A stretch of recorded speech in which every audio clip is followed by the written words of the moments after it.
বন্ধুরা, এই প্রচণ্ড গরমে মন প্রাণ ঠান্ডা করা একটা রিফ্রেশিং ড্রিঙ্কস তোমাদের সাথে শেয়ার করব। আমি আজকে তৈরি করে দেখাবো আম পান্না। আম পান্না তো মোটামুটি সবাই বানাতে জানো, কিন্তু আমি যেভাবে বাড়িতে তৈরি করি আজকে আমি তোমাদের সাথে সেটাই শেয়ার করব। আর এইভাবে একবার আম পান্না তৈরি করে দেখো বন্ধুরা, আশা করব একদম খুবই পছন্দ হবে আর সবার কিন্তু একদম মন প্রাণ ঠান্ডা হয়ে যাবে। আমি একটা নতুন পদ্ধতিতে তোমাদেরকে আম পান্নার রেসিপি শেয়ার করছি। দেখো, আম পান্না তৈরি করার জন্য প্রথমে আমি গ্যাসের মধ্যে কড়াই চাপিয়ে নিয়েছি আর তার মধ্যে দিলাম 1 গ্লাস মতন জল। আর আমি এখানে দেখো মাঝারি সাইজে কিন্তু 4টে আম নিয়ে নিয়েছি। তোমরা চাইলে আম কিন্তু কম বেশি করে নিতে পারো। আমি এখানে মিডিয়াম সাইজের আম 4টে নিয়ে নিয়েছি। এরপর আমি এটাকে সেদ্ধ করে নেব। তোমরা চাইলে কিন্তু এটাকে কুকারে দিয়েও সেদ্ধ করে নিতে পারো। এদিকে আমগুলো সেদ্ধ হতে থাক, ততক্ষণে আমি এদিকে গ্যাসের মধ্যে কড়াই চাপিয়ে নিয়েছি আর এখানে শুকনো খোলায় আমি কিছু মশলা তৈরি করে নেবো। তার জন্য দেখো এখানে দিয়েছি 1 চামচ মতন মৌরি, হাফ চামচ মতন গোলমরিচ আর হাফ চামচ মতন গোটা জিরে। এগুলোকে কিন্তু শুকনো খোলায় আমি প্রথমে ভেজে নিচ্ছি। এখানে একটা আমি মশলা তৈরি করে নেব। এই যে এটাকে আমি পুরো একটু ভাজা ভাজা করে নেবো, যতক্ষণ না এটা থেকে সুগন্ধ আসছে ততক্ষণ কিন্তু এটাকে নাড়াচাড়া করে ভেজে নিচ্ছি। দেখো, এটার কিন্তু কালার চেঞ্জ হয়ে গেছে, এটা কিন্তু ভাজা হয়ে গেছে। খুব বেশি কিন্তু লাল করব না, তাহলে কিন্তু মশলাটা পুড়ে যাবে। তো দেখো আমার এটা কিন্তু পুরো রেডি হয়ে গেছে। আমি নামিয়ে এটাকে মিক্সিতে ঘুরিয়ে নেব। এদিকে দেখো আমটা কিন্তু পুরো সেদ্ধ হয়ে গেছে। দেখে নিশ্চয়ই বুঝতেই পারছো কালারটাও চেঞ্জ হয়ে গেছে আর আমের গাটা কিন্তু অনেকটাই ফেটে গেছে। দেখেই বোঝা যাচ্ছে যে এটা কিন্তু পুরো সেদ্ধ হয়ে গেছে। তোমরা কিন্তু এটা কুকারেও করে নিতে পারো।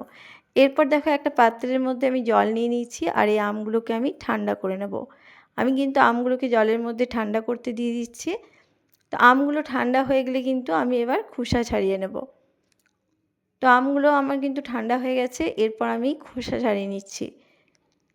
প্রত্যেকটা আমের খোসা ছাড়িয়ে নেব, গরম অবস্থাতেই ছাড়িয়ে নিলে কিন্তু খুব সুবিধা হবে। তো আমি কিন্তু এইভাবে ছাড়িয়ে নিচ্ছি প্রত্যেকটা আমকে। দেখো খুব সুন্দরভাবে কিন্তু এই আমগুলো পুরো সেদ্ধ হয়ে গেছে, দেখতেই পাচ্ছ।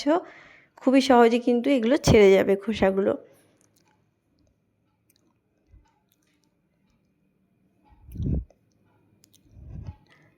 তো এইভাবে আমি সমস্ত আমগুলো কিন্তু দেখো খোসা ছাড়িয়ে নিয়েছি। এরপর আমি কিন্তু হাতের সাহায্যে চটকে চটকে আমগুলোকে পুরো বের করে নিচ্ছি, মানে আমের পাল্পগুলোকে আমি বের করে নিচ্ছি আর আঁটিগুলোকে একটু আলাদা করে দিচ্ছি। দেখতেই পাচ্ছ নিশ্চয়ই। তোমরা চাইলে এগুলো কিন্তু চামচের সাহায্যেও করে নিতে পারো। তো আমি হাতের সাহায্যেই এই সমস্ত আমের পাল্পগুলোকে বের করে নিচ্ছি। আমি কিন্তু এখানে মিডিয়াম সাইজের আমগুলো নিয়েছি, তোমরা চাইলে কিন্তু বড় সাইজের আমগুলোও নিতে পারো। তাহলে কিন্তু দুটো আম দিয়ে কিন্তু অনেকটাই হয়ে যাবে। তো দেখো আমি সমস্ত আমের পাল্পগুলো কিন্তু বের করে নিয়েছি, দেখতেই পাচ্ছ। খুব সুন্দরভাবে কিন্তু এগুলো পুরো পাল্পগুলো বেরিয়ে গেছে, কোনো রকম অসুবিধাই হলো না। এইভাবে কিন্তু খুব সহজেই আমের পাল্পগুলো বের করে নিতে হবে।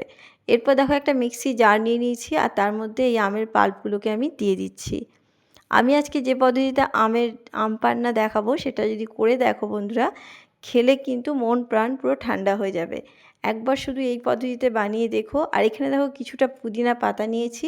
পুদিনা পাতাগুলোকে আমি এর মধ্যে দিয়ে দেবো। এই পুদিনা পাতা দেওয়াতে কিন্তু আম পান্নার টেস্টটা দ্বিগুণ হয়ে যাবে। একবার এইভাবে আম পান্না তৈরি করে দেখো। তো দেখো আমি কিন্তু পুদিনা পাতাগুলোকেও দিয়ে দিয়েছি।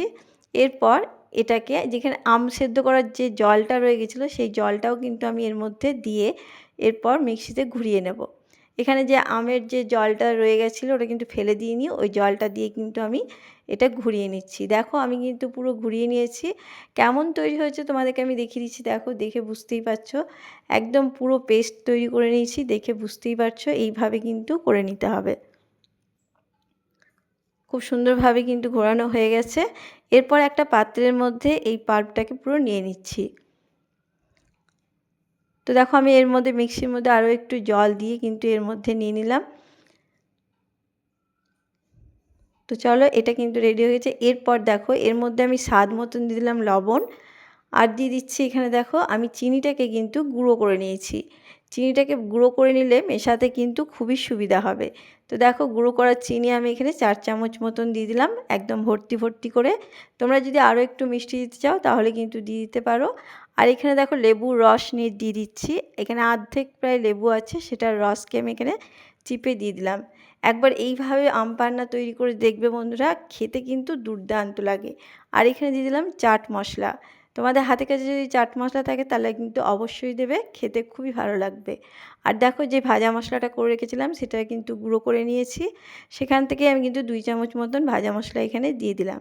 এরপর সমস্তগুলো কিন্তু ভালোভাবে এই আমের পাল্পের সাথে মিশিয়ে নেব।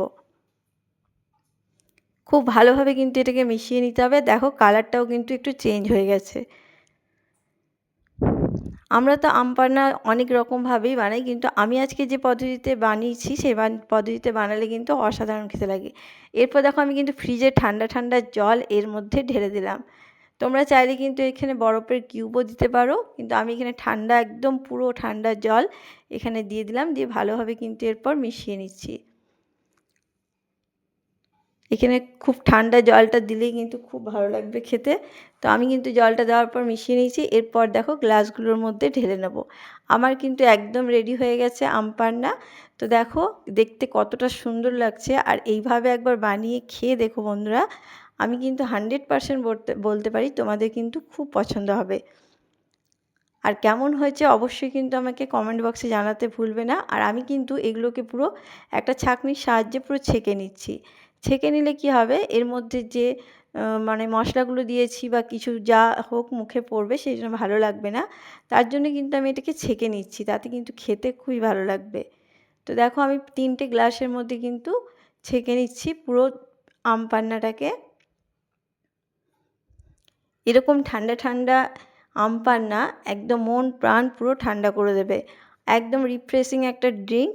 একবার যদি তৈরি করে দেখো বন্ধুরা, আশা করব তোমাদের খুব পছন্দ হবে। আর আমাকে অবশ্যই কমেন্ট বক্সে জানাতে ভুলবে না যে আজকের আম পান্নাটা তোমাদের কেমন লেগেছে।